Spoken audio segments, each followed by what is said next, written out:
Welcome back everyone. तो आज की इस वीडियो के अंदर हम लोग बात करने वाले हैं आपके राजस्थान बोर्ड परीक्षा 2025-26 हेतु जो ऑफिशियल मॉडल पेपर अपने बोर्ड ने रिलीज़ किया है हाल फिलहाल में ही विज्ञान विषय की। आज की इस वीडियो के अंदर हम लोग बात करने वाले हैं और 70 में से 70 आपके नंबर जो है इसके अंदर मैं गारंटी दे सकता हूँ कि आपके आ जाएंगे अगर आप इसको ढंग से कर लेते हो तो, क्योंकि मॉडल पेपर से भी काफ़ी बार क्वेश्चन जो है ना रिपीट हो जाते हैं।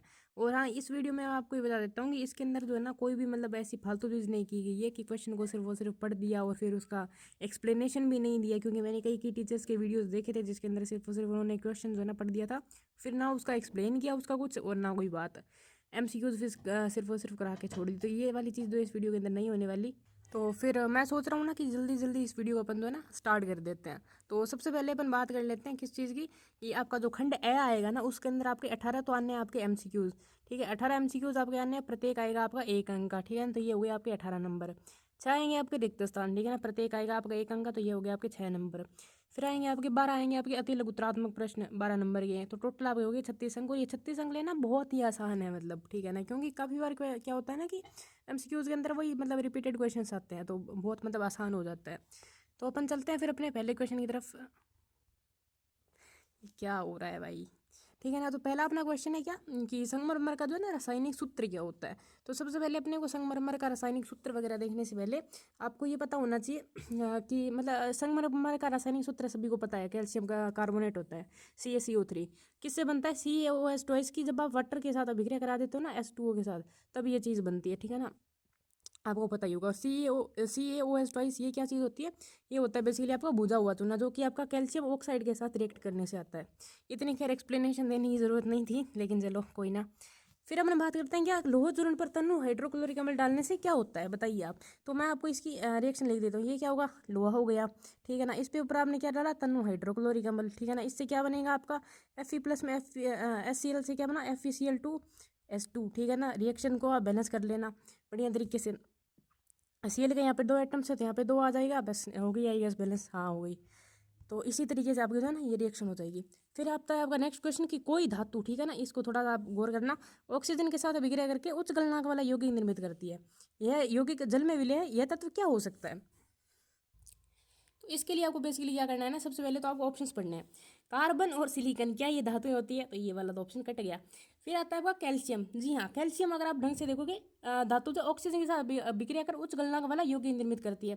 कैल्शियम कैसे अभिक्रिया करती है ऑक्सीजन का? Ca+ में O2 इक्वल्स टू क्या बनेगा? CaO। ठीक है ना, इसको आप रिएक्शन को जो है ना बैलेंस कर दो, यहाँ पे 2 लग जाएगा, यहाँ पे 2 लग जाएगा।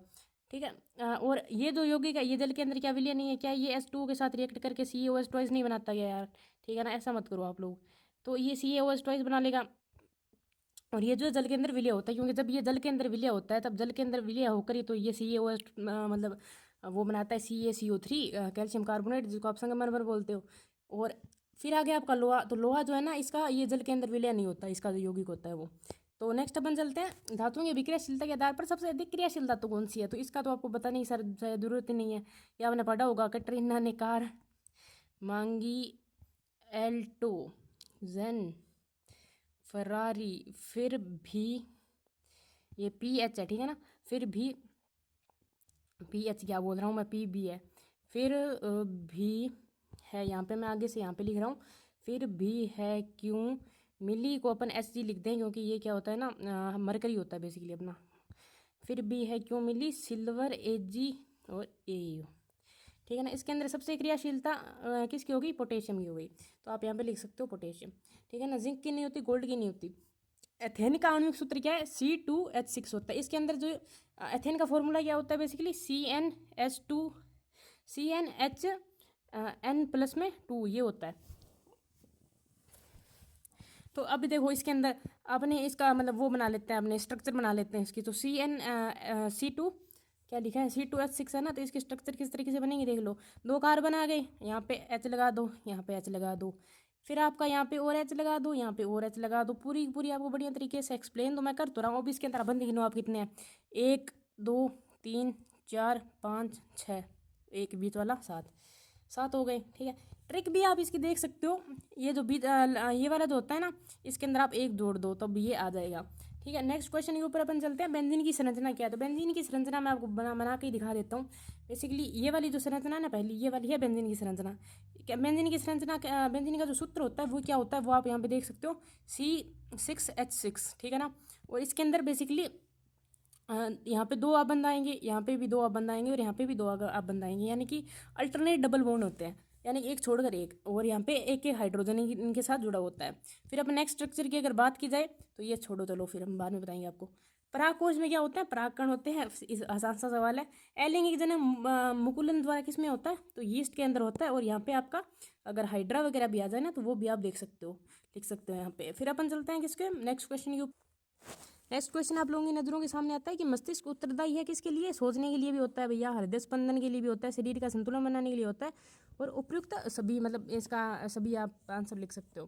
रासायनिक समन्वय किसमें देखा जाता है? पादप और जंतु दोनों के अंदर देखा जाता है। सामान्य दृष्टि के वयस्क के लिए स्पष्ट दर्शन की न्यूनतम दूरी कितनी होती है?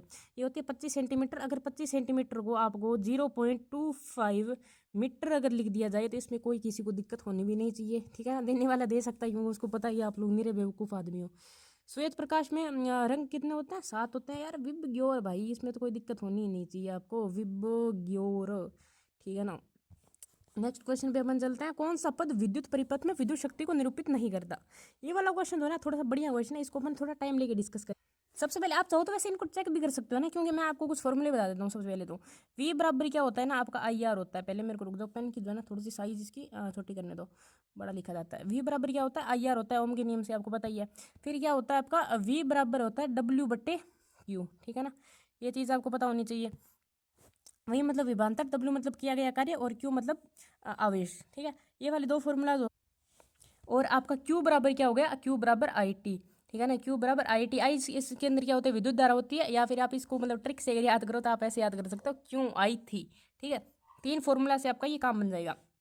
और फिर आपको शक्ति का फॉर्मूला, बेसिकली इसके अंदर क्या पूछिए? शक्ति तो पूछिए। शक्ति का आपको फॉर्मूला पता होना चाहिए, क्या होता है? P बराबर W/T, यानी कि किया गया कार्य बटा समय। तो ये वाला आपको फॉर्मूला पता होना चाहिए। अब इसके अंदर अगर हम अपन थोड़ी सी करें थोड़ी सी बातचीत, तो रुक जाओ, मैं नेक्स्ट पेज पे करते हैं अपन इस चीज़ को। तो अभी मैं जैसा कि मैंने आपको बताया कि पावर बराबर, यानी कि शक्ति बराबर क्या होता है? W/T। तो अगर मैं यहाँ पे W की जगह पे, अगर मैं यहाँ पे ये देखो W की जगह पे मैं क्या लिख दूँ यहाँ पे, इसको अगर आप इस तरीके से मल्टीप्लाई करोगे ना तो ये आपका VQ हो जाएगा। तो क्या मैं इसको VQ/T लिख सकता हूँ? किसी को कोई दिक्कत होनी नहीं चाहिए। और यहाँ पे अगर आप थोड़ा सा गौर फरमाओगे ना तो यहाँ पे आपको पता चलेगा Q/T। रुक जाओ, मैं इसको अलग पेन से लिख देता हूँ। ये Q/T क्या होता है? ये होता है आपका विद्युत धारा। तो क्या मैं इस चीज़ को, ये आप लोग मेरे को बताना, क्या मैं इस चीज़ को W बराबर, सॉरी रुक जाओ, P बराबर क्या मैं इसको आपका VI लिख सकता हूँ क्या? ठीक है ना। शक्ति, P मतलब क्या है? शक्ति। तो आपका एक ऑप्शन तो यहाँ से डन हो गया। अब देखो अपने पास क्या आ गया? P बराबर VI आ गया। क्या मैं यहाँ पर, आप मेरे को बताना, क्या मैं यहाँ पर V की जगह IR लिख सकता हूँ क्या? ये देखो यहाँ पे IR लिखा हुआ है, मतलब यहाँ पे अपन V की जगह IR लिख सकते हैं। तो क्या मैं इसको आपका P बराबर में I² R लिख सकता हूँ क्या? जब ये मल्टीप्लाई होगा तब I² R हो जाएगा। जी सर, बिल्कुल एकदम कोई दिक्कत वाली बात ही नहीं है, ये वाला ऑप्शन। और लेकिन मैं आप लोगों से एक चीज़ और पूछना चाहूँगा, ठीक है ना। यहाँ से अगर अपन निकाल लें क्या चीज़, अगर अपन आई का फॉर्मूला यहाँ पे निकालें तो क्या आ जाएगा? आपका V/R हो जाएगा, ठीक है ना। इसको मैं अभी इतनी बेसिक चीज़ भी बताने की जरूरत नहीं होनी चाहिए। और अगर अपन इस चीज़ को आई को, अगर मैं आई की जगह ये वाली वैल्यू रख दूँ, ठीक है ना, यानी कि V/R अगर मैं आई की जगह रख दूँ तो क्या आएगा? P बराबर में V²/R, क्योंकि मल्टीप्लाई हो जाएगा, ठीक है। तो ये वाला भी अपना ऑप्शन करेक्ट हो गया अपना। ये देखो V²/R, तो बचा कौन सा? ये वाला बचा। और अगर आप लोगों को भरोसा नहीं हो रहा ना कि ये वाला भी हो सकता है सही हो, वैसे तो खैर सही नहीं है, क्योंकि देखो ये वाली चीज़ और ये वाली चीज़ आप देख सकते हो। वैसे भी मतलब आप इसको चेक कर सकते हो, ठीक है ना। आप यहाँ पे आई की वैल्यू पुट करो, ठीक है ना, यहाँ से उठा के, या फिर आप ओम के नियम से, या फिर ये वाली आई की वैल्यू यहाँ से भी आप पुट कर सकते हो इसके अंदर, और आप इसको मतलब बढ़िया तरीके से देख लो। वैसे तो खैर मैंने आपको बता दिया, बताने की जरूरत नहीं होनी चाहिए। फिर अपन बात करते हैं प्रतिरोध का मात्रक क्या? ओम होता है, ठीक है ना। इसका साइन होता है कुछ इस तरीके से। और एम्पियर किसका मात्रक होता है? विद्युत धारा का होता है। वोल्ट किसका होता है? विभवांतर का होता है। और वोट किसका होता है? शक्ति का होता है, आपको पता होना चाहिए। फिर आते हैं अपन नेक्स्ट क्वेश्चन के ऊपर। अगला क्वेश्चन आप लोगों की नजरों के सामने बहुत ही बढ़िया सा, किसी विद्युत धारावाही सीधी परिनालिका के भीतर चुंबकीय क्षेत्र कैसा होता है? आपको पता होगा कि परिनालिका क्या होती है? लोहे की बेसिकली एक रोड होती है, ठीक है ना। और उसके ऊपर अगर हम अपन इस तरीके से तार वगैरह लपेट देना तो इसको अपन परिनालिका बोलते हैं। मेरी ड्राइंग बहुत ज़्यादा गंदी है। क्षेत्र रेखाएं जो होती है ना, वो क्या होती है, वो समांतर होती है। इसमें जो है ना सभी बिंदुओं पर क्या होता है, चुंबकीय क्षेत्र जो है समान होता है। तो नेक्स्ट क्वेश्चन के ऊपर अपन लोग चल लेते हैं। चित्र अनुसार कोई इलेक्ट्रॉन किसी चुंबकीय क्षेत्र में क्षेत्र के लंबवत प्रवेश करता है, इलेक्ट्रॉन पर आरोपित बल की दिशा क्या है? सबसे पहले देखो, चुंबकीय क्षेत्र इस तरफ को है, ठीक है, इस तरफ को आप लोग देख ही सकते हो। इसके अंदर चुंबकीय क्षेत्र इस तरफ को है और इलेक्ट्रॉन नीचे की तरफ को आ रहा है, तो क्या धारा ऊपर की तरफ बहेगी? मैं ऐसा कह सकता हूँ, बिल्कुल धारा ऊपर की तरफ बहेगी। धारा अगर ऊपर की तरफ बहेगी तो आपने अगर फ्लेमिंग का वाम हस्त नियम थोड़ा बहुत अगर आपने पढ़ा होगा तो आपको पता होगा कि ये जो तीनों होते हैं ना, धारा होता हो गया, बल हो गया और अपना चुंबकीय क्षेत्र हो गया, ये तीनों एक दूसरे के लंबवत होते हैं, परपेंडिकुलर होते हैं, 90 डिग्री का एंगल होता है इनके बीच में। तो अगर मैं इसका डायग्राम बनाऊं, धारा को अगर मैं कर दूं ऊपर की तरफ को, आप मतलब आप अपने हाथ से भी करके देख सकते हो, तो चुंबकीय क्षेत्र आपका क्या हो जाएगा, इस वाली तरफ को हो जाएगा चुंबकीय क्षेत्र। चुंबकीय क्षेत्र को एक बार मैं बी से रिप्रेजेंट कर देता हूँ, मैग्नेटिक फील्ड को, ठीक है। तो आपका अंगूठा, आप गौर करना, अंगूठा हो जाएगा इस वाली तरफ को, अंदर की तरफ को। तो इसका आंसर हो जाएगा कागज के भीतर की ओर, ठीक है। नेक्स्ट क्वेश्चन अपन लोग पढ़ लेते हैं। निम्न में से कौन आहार श्रृंखला का निर्माण करते हैं? क्या घास गेहूं को क्या गेहूं घास को खाती है? नहीं खाती, तो ये वाला ऑप्शन कटा। क्या बकरी घास को खाती है? जी बिल्कुल। और क्या मानव बकरी को खा जाता है? भाई कुछ लोग खा भी जाते हैं, हम तो नहीं खाते। फिर अपन नेक्स्ट ऑप्शन पढ़ते हैं इसका। गाय क्या बकरी को खाती है? नहीं खाती, तो ये वाला ऑप्शन भी कटा। क्या मछली घास को खाती है? नहीं खाती, ये वाला ऑप्शन भी कटा, तो ये वाला आपका राइट आंसर हो जाएगा। नेक्स्ट वाले क्वेश्चन के ऊपर अपन चलते हैं। जैव निम्नीकरण आपको इसमें छांटते हैं। जैव निम्नीकरण क्या होता है? जिनको अपन सूक्ष्म जीवों की मदद से अपघटित हो जाते हैं। तो अपना यहाँ पे कौन सा ऑप्शन हो जाएगा इसका? पहला ऑप्शन अपन लोग पढ़ देते हैं। तो घास, पुष्प तथा चमड़ा, चमड़ा जो है ना अजैव निम्नीकरणीय होता है, ठीक है ना, उसको आप निम्नीकरण मतलब अपघटित नहीं करवा सकते, ना ही वो होता है। घास, लकड़ी तथा प्लास्टिक, प्लास्टिक का तो भाई सबको पता है अजैव निम्नीकरणीय होता है। फिर फलों के छिलके, केक तथा नींबू का रस, नींबू का रस अजैव निम्नीकरणीय होता है। फिर आता है केक, लकड़ी एवं घास, तो ये वाला ऑप्शन आपका करेक्ट हो जाएगा। फिर चलते हैं अपन नेक्स्ट, आपके रिक्त स्थान वगैरह आ गए। तो रिक्त स्थान की अगर अपन लोग बात करें तो शुद्ध जल के पीएच का मान पूरी दुनिया जानती है, तो आप लोगों को भी जान लेना चाहिए कि 7 होता है, ठीक है। अम्ल एवं धातु अभिक्रिया करके लवण व जल बनाते हैं। अगर आप भी ऐसा सोच रहे हो ना, तो आप लोग बहुत ज़्यादा बेवकूफ़ हो, ठीक है। ये क्या बनाते हैं? हाइड्रोजन गैस बनाते हैं। अरे आपको पता होना चाहिए यार, ये मतलब छोटी मोटी चीज़ है। अब मैं मान लेता हूँ यहाँ पे क्या, HCl मान लेता हूँ। धातु क्या मान लेता हूँ? धातु में मान लेता हूँ Na मान लेता हूँ, ठीक है। इसके अपन लोग अभिक्रिया करा देंगे तो क्या बनेगा? NaCl बनेगा और H2 बनेगा। O का तो यहाँ पे कोई रोल ही नहीं आया ना, अब ये देखो, ठीक है। H2, अब आप इसको थोड़ा संतुलित वगैरह कर लो, ये होगी संतुलित आपकी समीकरण, ठीक है ना। यहाँ पे भी आपका टू लगाना पड़ेगा, यहाँ पे भी आपका टू लगाना पड़ेगा। तो आप इसे मतलब समझ सकते हो कि H2 गैस निकलती है जो कि पॉपअप की साउंड के साथ जलती है, ठीक है ना। ATP का पूरा नाम क्या है? ATP का पूरा नाम एडिनोसिन ट्राइफॉस्फेट, ठीक है। यहाँ पे लिखने की याद मैं छोड़ो, आप मैं बता ही दिया मैंने आपको। फिर आपका 6CO2 प्लस में 12H2O सूर्य के प्रकाश की उपस्थिति में क्या बनाते हैं? ग्लूकोज बनाते हैं, जिसको कि पूरी दुनिया C6H12O6 के नाम से जानती है।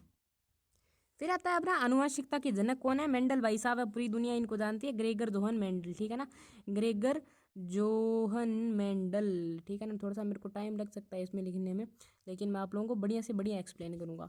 तो अब किस जैसे प्राणी अपना लिंग बदल सकते हैं? ठीक है, उभयलिंगी होते हैं। तो आपको घोंगा यहाँ पे पढ़ना है, ये घेंगा नहीं है, पहले ही बता देता हूँ मैं, कहीं आपको इसको गोइटर घेंगा समझ लो, ये घोंगा है, ठीक है। नेक्स्ट क्वेश्चन के ऊपर अपन लोग चलते हैं। अति उत्तरात्मक प्रश्न अब आपके आ चुके हैं। तो संयोजन अभिक्रिया किसे कहते हैं? अभी टाइम बहुत लग रहा है यार, ये इस तरीके से वीडियो बड़ी बन जाएगी अपनी, 14 मिनट की तो वैसे भी हो चुकी है।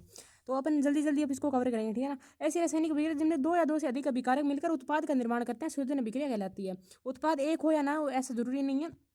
इसका अपन एग्जाम्पल देख लेते हैं। क्या? कोयले का दहन। कोयला क्या होता है? C+ में O2 इक्वल्स टू CO2, ठीक है ना। ये उसमें शेपीय अभिक्रिया भी होती है साथ साथ में आपकी। फिर अपन चलते हैं मैग्नीशियम का जलना, ठीक है। तो मैग्नीशियम क्या आएगा? 2Mg प्लस में O2 इक्वल्स टू 2MgO, ठीक है ना। ये मैं साथ साथ में संतुलित अभिक्रिया संतुलित समीकरण जो है ना, वो भी आपके मैं लिख रहा हूँ साथ साथ में। तो अपन नेक्स्ट क्वेश्चन के ऊपर चलते हैं। हाइड्रोजन प्लस जो है ना, आयन की सांद्रता का विलयन की प्रकृति पर क्या प्रभाव पड़ता है? सांद्रता कम होने पर वह जो है ना क्षारीय हो जाता है, और सांद्रता बढ़ने पर जो है ना अधिक अम्लीय हो जाता है, ठीक है ना। पीएच पैमाने द्वारा इसको मापा जाता है। पीएच अगर 7 से कम आ गई तो अम्लीय, और 7 से ज़्यादा आ गई तो क्षारीय। नेक्स्ट क्वेश्चन पर अपन लोग चल रहे हैं। उभयधर्मी ऑक्साइड किसे कहते हैं? वे ऑक्साइड जो अम्ल और क्षार दोनों के साथ अभिक्रिया करके लवण एवं जल बनाते हैं। एल्यूमिनियम ऑक्साइड और ZnO, आप इसका एग्जाम्पल लिख सकते हो। नेक्स्ट क्वेश्चन के ऊपर अपन लोग चल लेते हैं। पुरुषों के अंदर लैंगिक हार्मोन आपको बताना है, जो कि होता है टेस्टोस्टेरोन, और ये आई गेस पिछले साल में आया भी हुआ है जितना मेरे को पता है। और ये वाला क्वेश्चन मैं छोड़ के भी आया, मतलब छोड़ के नहीं आया था, छूट गया था मेरे से। इसके अंदर शायद हार्मोन और उनका कार्य पूछा था, मैं हार्मोन का नाम लिख के आ गया था, उनके कार्य मैं नहीं लिख के आया, तो इसके वजह से मेरा 1 नंबर कट गया था उसमें साइंस में। और महिलाओं के अंदर आप लिख सकते हो एस्ट्रोजन और प्रोजेस्टेरोन। नेक्स्ट क्वेश्चन अपन लोग चल देते हैं, आयोडीन युक्त नमक की उपयोग की सलाह क्यों दी जाती है? तो इसके अंदर ये जो भी लिखा हुआ है ना वो आप पढ़ लेना, मैं आपको बता देता हूँ। हमारे गले के पास क्या होती है ना, ग्रंथि होती है जिसको बोलते हैं आप थायराइड ग्रंथि, ठीक है ना, आउटो ग्रंथि भी उसको हिंदी में बोल लेते हैं। वो क्या करती है कि वो एक हार्मोन बनाती है जिसको बोलते हैं थायरोक्सिन। थायरोक्सिन के निर्माण के लिए क्या चाहिए होता है कि आयोडीन चाहिए होता है। आयोडीन कैसे मिलेगा आपको? नमक खाने से, इसीलिए आयोडीन युक्त नमक की सलाह दी जाती है। वैसे आप ये पढ़ सकते हो, ठीक है ना, जो भी लिखा हुआ है फालतू चीज़। फिर अपन चलते हैं नेक्स्ट क्वेश्चन के ऊपर, मानव में लिंग निर्धारण का चित्र बनाइए। तो चित्र क्या बनाना है इसमें तो आपको पता ही है कि नर के पास क्या गुणसूत्र होते हैं, एक्स वाई होते हैं, ठीक है ना। मादा के पास कौन कौन से गुणसूत्र होते हैं, एक्स एक्स होते हैं, यहाँ मैं लिख देता हूँ, ठीक है ना, एक्स एक्स होते हैं। अब ये क्या बनाएगा, ये वाला एक्स और ये वाला एक्स, इसको अपन पहले बना देते हैं, ये वाला एक्स एक्स बनाएगा, ठीक है। फिर अपन चलते हैं इस वाले को और इस वाले को ले आते हैं, ये भी एक्स एक्स बनाएगा। फिर अपन चलते हैं इस वाले को ले आते हैं यहाँ पे, और यहाँ से अपन इस वाले को ले आते हैं, ये वाला यहाँ पे आपका एक्स वाई बनाएगा। फिर अपन यहाँ से इसको ले आते हैं और यहाँ से अपन इसको ले आते हैं, तो यहाँ से आपका एक्स वाई बनाएगा। यानी कि बेसिकली 25-25-25% चांस होता है, यानी कि इन दोनों का मिला के आपका 50 और इन दोनों का मिला के भी आपका 50, ठीक है ना। यानी कि ऐसा कुछ फिक्स नहीं है कि लड़का होगा या फिर लड़की, यानी 50-50% चांस होता है। और अगर आप ऐसा भी डायग्राम बना, आपको इसमें कोई जरूरत नहीं है ये आप नर का यहाँ पे चित्र बनाओगे और वो फालतू चीज़ें करने की जरूरत नहीं है। आनुवंशिकता किसे कहते हैं? अपने माता पिता एवं पूर्वजों के गुण का संतानों में अवतरित होना आनुवंशिकता यानी कि हेरिडिटी कहलाती है। बहुत ही आसान सूत्र, आसान चीज़ें हैं। फिर अपन नेक्स्ट क्वेश्चन के ऊपर बढ़ते हैं, लेंस व दर्पण सूत्र लिखिए। दर्पण सूत्र क्या होता है? बेसिकली 1/f, एफ में यानी कि फोकस दूरी बराबर 1/v, वी यानी कि प्रतिबिंब दूरी 1/u, ठीक है ना, इसमें प्लस होता है। वहीं पर अपना लेंस सूत्र के अंदर क्या होता है, 1/f बराबर में 1/v माइनस 1/u हो जाता है, ठीक है। बाकी चीजें आप पढ़ सकते हो नीचे लिखी हुई। फिर अपन चलते हैं नेक्स्ट क्वेश्चन के ऊपर, लेंस की क्षमता को परिभाषित कीजिए। प्रकाश की किरणों को अभिसरण या अपसरण करने की क्षमता को लेंस क्षमता कहा जाता है। मात्रक इसका बहुत इंपॉर्टेंट है, डायोप्टर, ठीक है। तो यहाँ पे अपन इसका सूत्र लिख देते हैं। सूत्र क्या होता है, P बराबर, रुक जो मैं इसका छोटा छोटा करके ना लिख देता हूँ ताकि ज़्यादा अपनी जगह का वर्ण हो। P बराबर क्या होता है आपका 1/f होता है, ठीक है ना। F किस में होना चाहिए आपका, मीटर में होना चाहिए। अगर आपका F सेंटीमीटर में है ना तो आप इसको ऊपर क्या कर दोगे ना, 100 लिख दोगे और नीचे यह आपका आ जाएगा सेंटीमीटर में, ठीक है ना, क्योंकि ये बाद में कट जाता है। तो यहाँ से आपका क्वेश्चन बनता है कि अगर मैं यहाँ पे फोकस दूरी को दुगुना कर दूँ तो इसकी क्षमता क्या होगी, इसकी क्षमता जो है ना 4 गुना कम हो जाएगी, क्योंकि वैसे भी देख लो आप, मान लो फोकस दूरी को मैं यहाँ पे इसको मैं 2 ही कर देता हूँ। फोकस दूरी को मान लो अगर मैंने 2 मीटर लिया तो इसकी क्षमता तो वैसे भी आधी हो गई ना, यानी कि 4 गुना कम हो गई। तो यानी कि अगर मैं फोकस दूरी को अगर मैं दूना कर दूँ ना तो क्षमता 4 गुना कम हो जाएगी। ऐसा क्वेश्चन पूछा जा सकता है, संभावना है पूछने की। फिर अपन नेक्स्ट क्वेश्चन के ऊपर चलते हैं, विद्युत परिपथ एवं उपकरणों में सामान्यतः उपयोग होने वाले एक सुरक्षा उपाय का नाम लिखिए। फ्यूज और अर्थिंग, ठीक है, बहुत आसान क्वेश्चन है। नेक्स्ट क्वेश्चन के ऊपर चलते हैं, एमआरआई का पूरा नाम लिखिए। क्या होता है? मैग्नेटिक रेजोनेंस इमेजिंग, ठीक है, या फिर आप हिंदी में लिख सकते हो चुंबकीय अनुनाद प्रतिबिंबन, ठीक है। इनमें कोई समझाने की चीज़ नहीं है, क्या समझाऊंगा यार मैं। पोषी स्तर को आप पढ़ सकते हो, हर श्रृंखला का प्रत्येक चरण पोषी स्तर कहलाता है। 1 नंबर का क्वेश्चन है, लेकिन मैंने आपको थोड़ा डिटेल में लगा दिया। आपको एक ही लाइन इसके अंदर लिखनी है। अगर आप इतना लिख दोगे ना, ये एक लाइन लिख दो ना तो भी होता है, मतलब इनफ है, इसका सफिशिएंट है। नेक्स्ट क्वेश्चन के ऊपर चलते हैं। नेक्स्ट क्वेश्चन क्या, नेक्स्ट अपना खंड आ जाता है यहाँ पे, खंड ब, ठीक है। खंड ब के अंदर क्या आएंगे, 4 से लेकर के 13 आएंगे आपके 2-2 अंक के प्रश्न। तो अपन चलते हैं अपने पहले क्वेश्चन के ऊपर, लोहे को जंग से बचाने के लिए 2 तरीके बताइए। पेंट लगा सकते हो आप, ग्रीस लगा सकते हो, तेल की परत चढ़ा सकते हो, लोहे पर जस्ते की परत चढ़ा सकते हो जिसको गैल्वेनीकरण या यशत लेपन कहते हैं। मैंने बोला था ना क्वेश्चन आएगा, और मैंने जो अपनी संक्षारण वाली वीडियो बनाई थी उसके अंदर मैंने आपको बताया भी था। तो अपन नेक्स्ट क्वेश्चन के ऊपर चलते हैं, साइक्लोपेंटेन का सूत्र एवं इलेक्ट्रॉन बिंदु संरचना बनाइए। यहाँ पे सीधी संरचना नहीं पूछी, इलेक्ट्रॉन बिंदु संरचना पूछी, तो आपको ये वाला तामझाम है ना करना पड़ेगा, बहुत आसान है, ठीक है।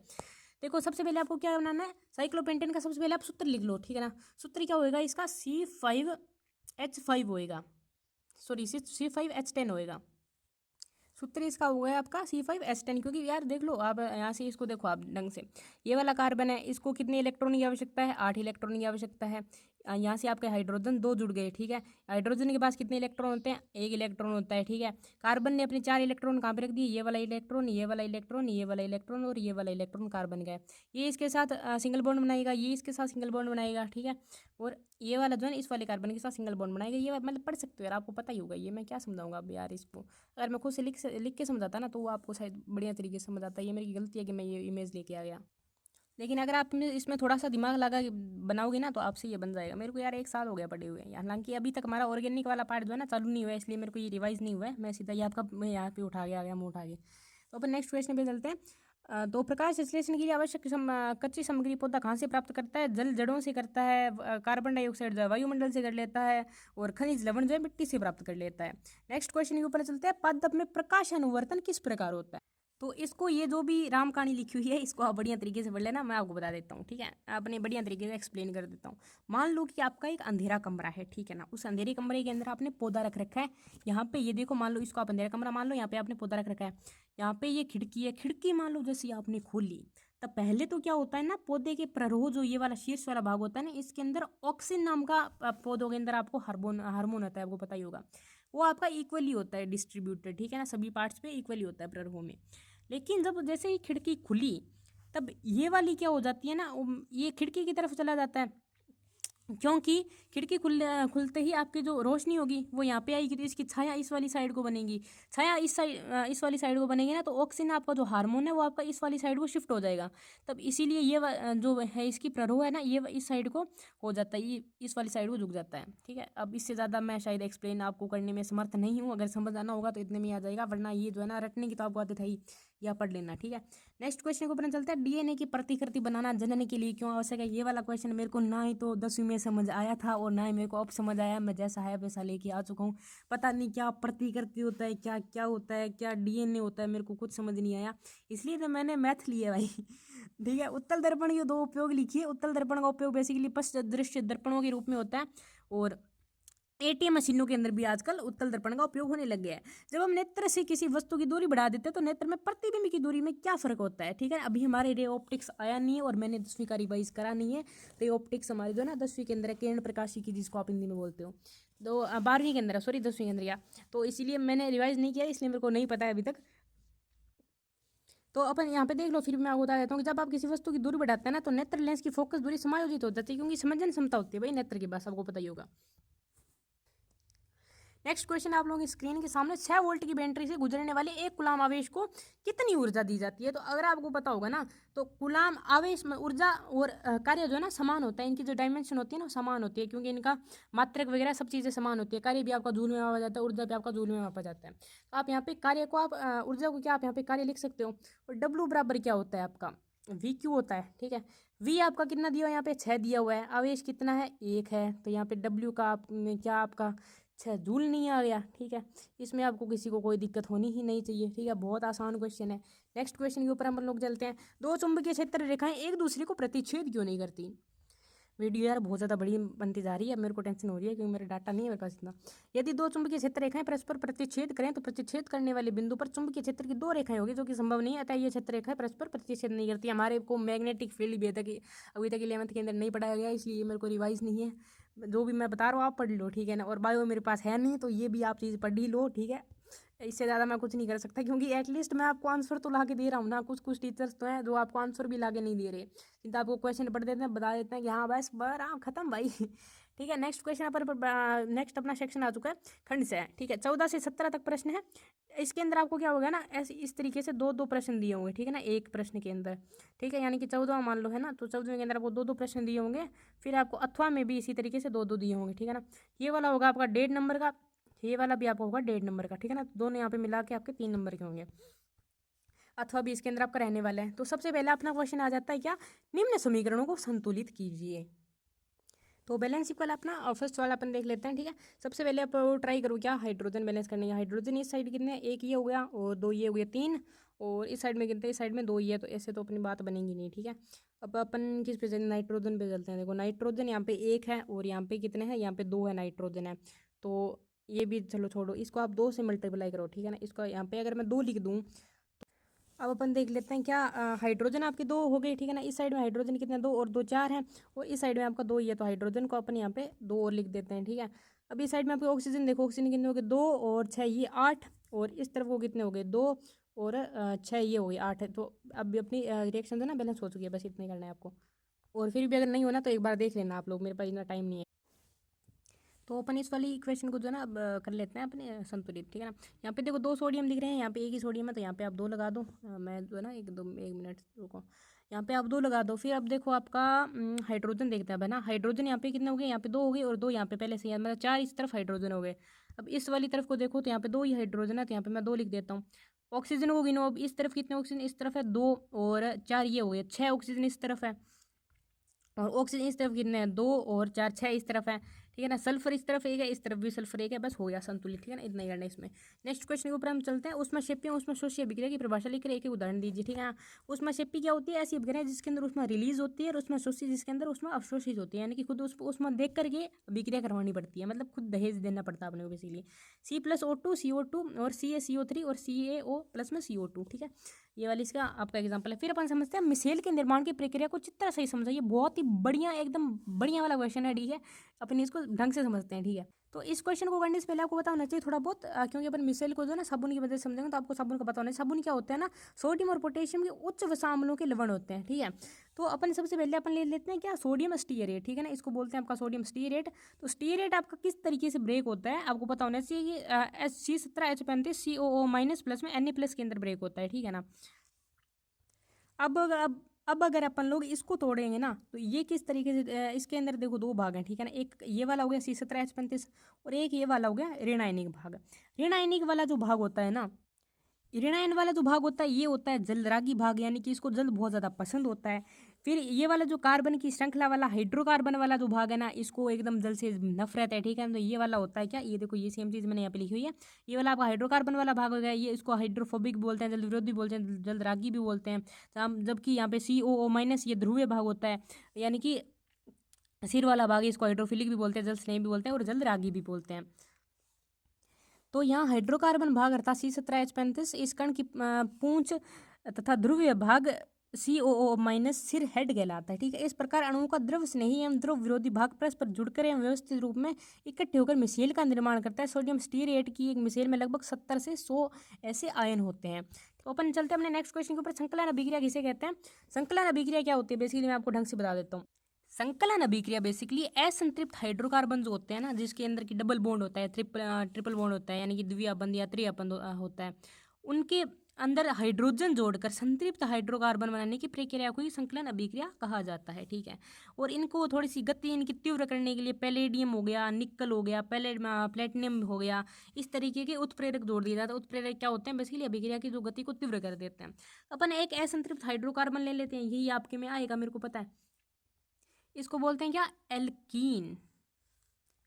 और एल्कीन क्या हो, एल्कीन का सूत्र क्या होता है, ये इस तरीके से बनता है। यहाँ पे आपकी आर आ गया, यानी कि कार्बन की श्रृंखला आ गई, ठीक है। और लेकिन यहाँ पे चलो आर को छोड़ो, मैं आपका यहाँ पे एथीन ही ले लेता हूँ, चलो छोड़ो।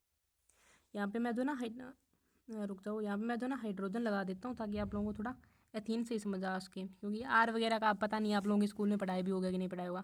इसके अंदर देखो, आप अगर आप हाइड्रोजन जोड़ दो, तो आपको यहाँ पे क्या करना है, ये वाला पाइया बंद होता है, ठीक है। इस वाले बॉन्ड को आप लोगों को तोड़ना है बेसिकली। आप इसको कक्षा 11th के अंदर आप लोग में से बहुत सारे लोगों को जाने का मौका मिलेगा, तो वो ऑर्गेनिक केमिस्ट्री के अंदर एक चैप्टर पढ़ेंगे जिसको बोलते हैं some basic principles of organic chemistry, ठीक है। उसके अंदर आप लोग ये अभिक्रिया पढ़ने वाले हो। हिंदी के अंदर मेरे को नहीं पता उस पाठ का क्या नाम है। तो यहाँ पे 2 हाइड्रोजन चाहिए, क्योंकि ये वाला बॉन्ड तोड़ना है, ठीक है ना। तो यहाँ पे ये वाला अगर आपका मान लो ये वाला बंद है ना, ये वाला बंद आपका टूट गया, तो यहाँ पे आपके 2 इलेक्ट्रॉन फ्री हो जाएंगे। उसके साथ ये क्या हो जाएगा ना, 2 हाइड्रोजन आपके जुड़ जाएंगे। तो यहाँ पे मैं इसको पहले तोड़ता नहीं हूँ बॉन्ड को, ठीक है ना, क्योंकि ये देखो अब आपका क्या होएगा ना, इससे ये वाला जो है ना आपका एल्केन बन जाएगा, ठीक है ना, यानी कि इथेन बन जाएगा। पहले आपका क्या था, इथीन था, इसको क्या बोलते हैं, इसको इथीन बोलते हैं, ठीक है ना। वैसे इंग्लिश के अंदर इसको इथीन बोलते हैं, लेकिन हिंदी के अंदर इसको एथीन बोलते हैं। तो ये वाला क्या बन जाएगा आपका, एथेन बन जाएगा। ये देखो भैया जी, यहाँ से हो गया कार्बन, ठीक है। एक कार्बन ये, एक हाइड्रोजन ये, एक हाइड्रोजन ये, ठीक है ना। इसके अंदर भी एक आपका हाइड्रोजन जुड़ गया, यहाँ पे ये वाला जुड़ गया, और यहाँ पे ये वाला जुड़ गया, ठीक है ना। देख लो यहाँ पे 2 तो पहले ही थे, ठीक है ना। और एक ये वाला मान लो पहले वाले हैं, ठीक है ना, ये वाले। और ये वाले 2 नए जुड़े हैं, वो हैं, ठीक है। आई गेस अब इससे ज़्यादा मेरे को समझाने की ज़रूरत नहीं होनी चाहिए। ये वाला आपका एथेन हो गया, और मैं मतलब कौन सा मेरे को एक्सपीरियंस थोड़ी है जो मैं आपको इतने से अच्छे से समझा दूंगा, और ना ही मेरे को उतना ज़्यादा रिकॉर्डिंग वगैरह करने का एक्सपीरियंस, इसलिए मैं जैसा समझा रहा हूँ ना उस पर एडजस्ट कर लो यार। बाकी PDF तो आपको मिल ही रही है व्हाट्सएप चैनल के ऊपर। ऑक्सीकारक क्या होते हैं, जो पदार्थ किसी अन्य पदार्थ का ऑक्सीकरण करते हैं, कराएं तथा स्वयं से अपचयित हो जाएं। जैसे कि KMnO4 हो गया, फिर आपका K2CR2O7 हो गया, ठीक है ना। ये जो है ना प्रबल ऑक्सीकारक होते हैं। फिर अपन चलते हैं नेक्स्ट क्वेश्चन के ऊपर। नर जनन का चित्र बनाइए और विभिन्न भागों को समझाइए। तो बायोलॉजी मेरे को नहीं आती, ठीक है, ये पढ़ लेना आप लोग, यहाँ पे पूरा इनका आंसर वगैरह दिए हुए हैं। और फिर ये आपका इसका अथवा में क्वेश्चन आ जाएगा ये वाला, मादा जननांग वाला, ये वाला भी आप इसको बता सकते हो। फिर अपन चलते हैं नेक्स्ट क्वेश्चन के ऊपर। यदि किसी विद्युत बल्ब के तंतु का प्रतिरोध 1200 ओम है, ठीक है ना। न्यूमेरिकल्स यार आप लोग बहुत डरते हो, जबकि ये लोग मतलब न्यूमेरिकल्स जो है ना बहुत आसान होते हैं। आर की वैल्यू देखो 1200 ओम दे रखी है। फिर आपका बल्ब 220 वोल्ट के स्रोत से कितनी धारा लेगा, ठीक है ना। यानी कि धारा यानी कि आई पूछी अपने से, ठीक है। और 220 वोल्ट है, ठीक है। वोल्ट किसका मात्रक होता है, विभवांतर का। विभवांतर आपका कितना दिया हुआ है, 220 वोल्ट, ठीक है ना। और यहाँ पे आप यूनिट जो है ना 10वीं के अंदर लिख देना यार, वरना ये नंबर काट लेते हैं। धारा पूछिए तो ओम के नियम से आप लगा दो ना, वी बराबर क्या होता है, आई आर होता है। क्या पूछा है, आई पूछा है, तो आई बराबर क्या हो जाएगा, वी अपॉन आर। आई बराबर क्या हो जाएगा, वी अपॉन आर, ठीक है। वी की वैल्यू आप यहाँ से रख दो, कितनी है, 220 वोल्ट, 220 वोल्ट, ठीक है। रेजिस्टेंस आपका कितना दे रखा है, 1200 ओम, ठीक है ना, 1200 ओम, ठीक है। ये वाला वैसे आपको लिखने की खैर जरूरत नहीं है, क्योंकि धारा तो आपको पता ही एम्पियर के अंदर होती है। इसको जो भी आप सोल्व करोगे डैश डैश आंसर आ जाएगा आपका एम्पियर के अंदर, ठीक है ना। ये सोल्व कर लेना, मेरे पास इतना भी टाइम है नहीं।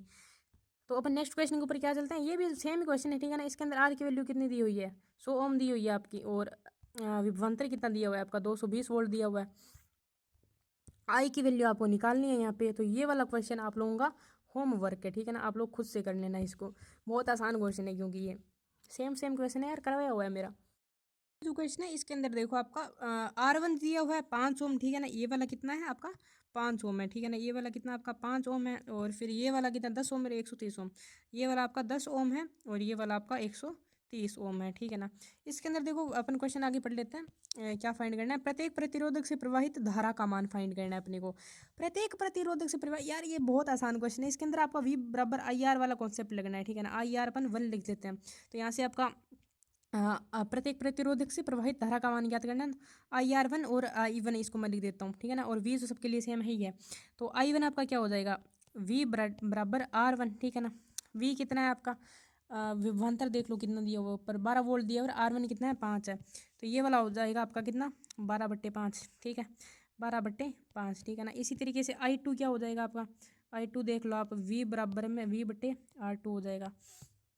R2 कितना है दिया हुआ, R2 है 10 ओम, और ये 130 ओम, ठीक है ना। V तो सबके लिए सेम ही है, तो ये हो गया आपका कितना 10 ओम। और I3 कितना हो जाएगा, I3 हो जाएगा आपका V बराबर V/R3, 12/130, ठीक है ना। और ये किसके अंदर आएगा आपका, एम्पियर के अंदर आएगा, ठीक है ना।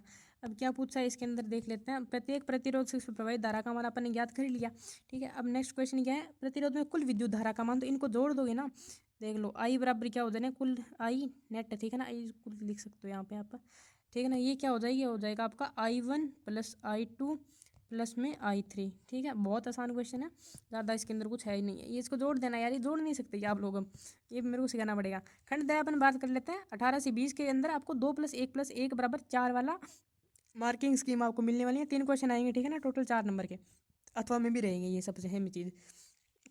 ये वाला क्वेश्चन अपन पढ़ लेते हैं। एक वाला जो है ताजे दूध के अंदर बेकिंग सोडा मिला देता है, और बेकिंग सोडा का सूत्र लिखिए, ठीक है ना। सूत्र लेना है हमने NaOH सोडियम हाइड्रोजन कार्बोनेट।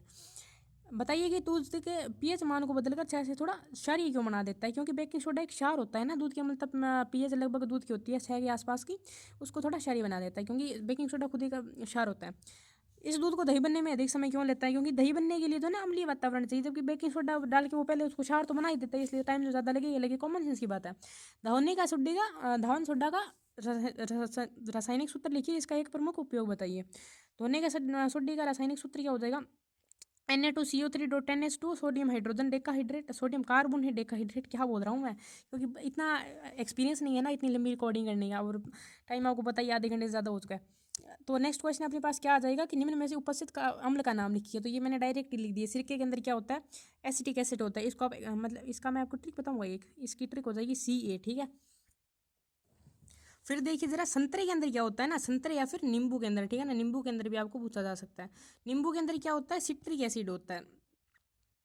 तो इसकी ट्रिक मेरे को भी नहीं पता है, ठीक है ना। इसकी शायद मैंने करी थी यार ट्रिक वगैरह कुछ फाइंड, लेकिन अब मैं नहीं पता, ये एक ही एकलौता ही है ऐसा, तो आप इसको याद कर लेना। फिर इमली के अंदर क्या होता है, टाइट्रिक अम्ल होता है, इसका आप सूत्र, इसका मतलब सूत्र क्या बोल रहा हूँ, ट्रिक लिख सकते हो आप, ईंट, ठीक है ना। और फिर आता है टमाटर के अंदर क्या होता है, ऑक्जेलिक एसिड होता है, इसको आप लिख सकते हो आटा, ठीक है।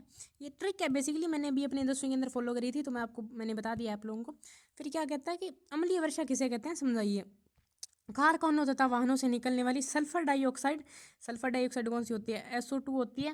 नाइट्रोजन ऑक्साइड यानी कि NO, नाइट्रोजन ऑक्साइड होती है आपकी NO। नाइट्रोजन शायद डाइऑक्साइड है यहाँ पे, जितना मेरे को पता है ना, डाई होना चाहिए शायद से, बाकी चेक कर लेना आप लोग। वायुमंडल में तथा कार्बन डाइऑक्साइड तो पता ही है सभी को, CO2 होती है। वायुमंडल की नमी से मिलकर जो है ना सल्फ्यूरिक अम्ल बनाती है। सल्फ्यूरिक अम्ल कौन सा होता है अपना, H2SO4। नाइट्रिक अम्ल कौन सा होता है अपना, HNO3। तथा कार्बोनिक अम्ल नहीं, नाइट्रिक अम्ल ये होता है, कार्बोनिक अम्ल होता है अपना, कार्बोनिक अम्ल अपना होता है H2CO3, ठीक है ना। मैं भूल जाता हूँ यार, पता नहीं क्यों बनाती है। और वर्षा के साथ जब ये जल पर पृथ्वी पर आते हैं ना, तब इसे अम्लीय वर्षा कहते हैं, ठीक है। और ये बहुत मतलब हानिकारक होती है, जैसे कि अपने को पता होगा कि ताजमहल का भी जो है ना संगमरमर पीला या मशीन होता था, इसी के कारण तो होता है वो, क्योंकि ताजमहल है आगरा के अंदर, और आगरा के पास उस साइड में जो है ना फैक्ट्रीज वगैरह बहुत ज़्यादा है। फिर कोई किसान खेत की मृदा में किस परिस्थिति में बुझा हुआ चूना कैल्शियम ऑक्साइड, ठीक है ना, बिना बिना बुझा हुआ चूना है भैया, मैं क्या पढ़ रहा हूँ यार, क्योंकि इतना मेरे को टाइम नहीं है ना, एक्सपीरियंस नहीं है ना बोलने का। और फिर अपना क्या, या बुझा हुआ चूना कैल्शियम हाइड्रोक्साइड यानी कि CaOH ट्वाइस, ठीक है ना। या चौक कैल्शियम कार्बोनेट CaCO3 यानी कि कैल्शियम कार्बोनेट। अब आपको पता चल गया होगा ना कि चौक कैसे बनता है, ठीक है ना। चौक यानी कि कैल्शियम कार्बोनेट। तो किसान अपने खेत की मिट्टी को बिना बुझा हुआ चुनना या चौक के साथ उपचारित तभी करेगा जब उसकी मिट्टी के अंदर अम्लों की मात्रा आवश्यकता से अधिक होगी, ठीक है। नेक्स्ट क्वेश्चन के ऊपर अपन लोग चल लेते हैं। तो नेक्स्ट क्वेश्चन आप लोगों का, मानव श्वसन तंत्र का नामांकित चित्र बनाइए। ये आपके NCERT के अंदर जैसा डायग्राम दिया हुआ है वैसा का वैसा मैं लेके आ चुका हूँ, ठीक है। तो वो अपन इसको आप देख लेना, ठीक है। मानव में ऑक्सीजन तथा कार्बन डाइऑक्साइड का परिवहन कैसे होता है, ये भी आप देख लेना, ठीक है, क्योंकि मैं अब नहीं बताने वाला, मैं थक चुका हूँ भैया, ठीक है ना। इतनी मेरे को लगा था पहले मैं रिकॉर्डिंग कर लूँगा, लेकिन अब नहीं हो रहा है, मेरे को पता है। गैसों के अधिकतम विनिमय के लिए कुपिकाएं किस प्रकार अभिकल्पित है, ठीक है, इसको भी आप पढ़ लेना। मैं अब तो शब्द का उच्चारण भी भाई गलत करने लग गया। मानव हृदय का नामांकित चित्र बनाइए, देख लो भैया इसको, ठीक है। मानव में दोहरा परिसंचरण की व्याख्या कीजिए, ये भी आप इसको देख सकते हो। हमारे शरीर में हीमोग्लोबिन की कमी के क्या परिणाम हो सकते हैं, इससे एनीमिया हो जाता है, ठीक है ना। बस इतना भी आप याद कर लोगे ना तो भी होता है। जिससे क्या हो जाता है ना कि हमारा जो रंग है ना वो पीला पड़ जाता है, कमजोरी का हम अनुभव कर लेते हैं, सोचने के लिए ऑक्सीजन की प्राप्ति नहीं होगी तो हम शीघ्र मतलब थक जाते हैं, ठीक है ना। कांच की आयताकार स्लेब से प्रकाश का अपवर्तन समझाइए, ये भी आप समझा सकते हो, ठीक है ना। चित्र वगैरह सब भी यहाँ पे लिखा हुआ है, सब मैं लिख के लाया हूँ आप लोगों के लिए। अपवर्तन के 2 नियम लिखे, क्या होता है, आपतित किरण अभिलंब तथा अपवर्तित किरण एक ही तल के अंदर होते हैं, और आपतन कोण के साइन तथा अपवर्तन कोण के साइन का अनुपात सदैव स्थिर होता है, जिसे स्नेल का नियम भी कहते हैं। यानी कि साइन को आप जा भी लिख सकते हो यहाँ पे ना, साइन की जगह अगर अपन लोग जा लिख देंगे ना यहाँ पे, तो वो आगे आई गेस ज़्यादा मतलब सही रहेगा, क्योंकि साइन का आपको पता ही नहीं होगा शायद से। तो यहाँ पे मैंने जो है ना जा लिख दिया, और जिसे स्नेल का नियम भी कहते हैं। स्नेल का नियम क्या होता है ना कि साइन आई बटे साइन आर क्या होता है ना, आपका कांस्टेंट होता है। यानी कि इसको क्या बोल देते हैं अपन मतलब विज्ञान की भाषा में, हिंदी में क्या बोल देते हैं इसको, आप स्थिरांक बोल देते हैं। कहीं कहीं पे ये नियतांक लिखा भी आता है, तो इसमें वो दिक्कत वाली बात नहीं है कुछ।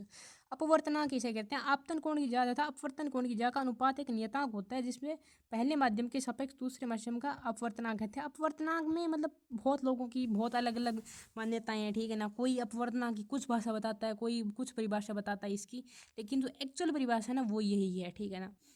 अब मेरे को बताना तो इसके अंदर बहुत कुछ था, लेकिन अब बिहार में मतलब हार मान चुका हूँ, थक चुका हूँ, ठीक है ना। अब नेक्स्ट क्वेश्चन के ऊपर चलते हैं। गोलीय दर्पण किसे कहते हैं, इनके प्रकार समझाइए। तो वह दर्पण खोखले गोले का भाग होता है, गोलीय दर्पण कहलाता है, ठीक है ना। यानी कि ये आपका हो गया अवतल दर्पण, ये आपका हो गया उत्तल दर्पण, 2 प्रकार के होते हैं बेसिकली। यानी कि उत्तल दर्पण कौन सा होता है, जिसकी पृष्ठ उभरा हुआ होता है, ऊ से उत्तल और ऊ से उभरा हुआ। और अवतल कौन सा होता है, इसका पृष्ठ जो है ना धसा हुआ होता है, ठीक है ना।